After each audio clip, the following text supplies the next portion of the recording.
Bienvenue à FinScan Academy. Aujourd'hui, comment choisir un FNB canadien à long terme, FinScan Academy. Nous allons transformer le guide complet en une liste pratique. Choisir un fonds négocié en bourse, ou FNB, peut sembler simple parce que plusieurs produits suivent un indice et affichent de faibles frais. Pourtant, deux FNB qui paraissent semblables peuvent avoir des structures, des risques et des conséquences fiscales très différentes. Pour un investisseur canadien, le bon choix ne consiste donc pas à trouver le fonds qui a obtenu le meilleur rendement l'an dernier. Il consiste à sélectionner un outil cohérent avec son objectif, son horizon et sa capacité à tolérer les baisses de marché. Avant de comparer les symboles boursiers, il faut préciser le rôle du FNB dans le portefeuille. Un fonds peut servir de cœur diversifié, de source de revenus, d'exposition à un secteur ou de complément international. Un investisseur qui prépare sa retraite dans 20 ans n'a pas nécessairement les mêmes besoins qu'une personne qui prévoit utiliser son argent dans 3 ans. Plus l'horizon est long, plus il peut être raisonnable d'accepter des fluctuations importantes, mais cela dépend toujours de la situation personnelle et de la capacité réelle à conserver le placement pendant une baisse.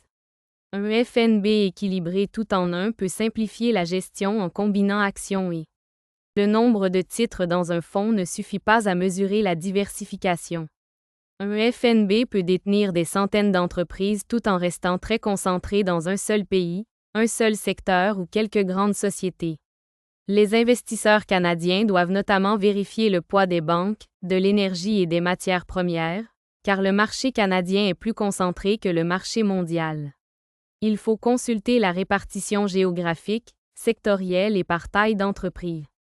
Un fonds mondial peut inclure le Canada, les États-Unis, l'Europe, l'Asie et les marchés émergents. Un fonds américain peut être très diversifié par entreprise, mais il demeure exposé à un. Le ratio des frais de gestion, souvent appelé RFG, est une donnée essentielle parce qu'il est prélevé année après année. À rendement brut égal, un fonds moins coûteux laisse davantage d'argent à l'investisseur. Sur une longue période, quelques dixièmes de points de pourcentage peuvent produire une différence importante. Le RFG n'est toutefois pas le seul coût. Il faut aussi considérer l'écart acheteur-vendeur, les commissions éventuelles, les frais de conversion de devises et l'erreur de suivi par rapport à l'indice. Un petit FNB peu liquide peut afficher de faibles frais officiels, mais coûter davantage à l'achat ou à la vente.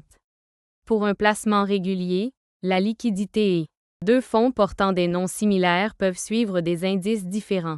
Certains indices pondèrent les entreprises selon leur valeur boursière, tandis que d'autres utilisent les dividendes, la volatilité, la qualité financière ou une pondération égale.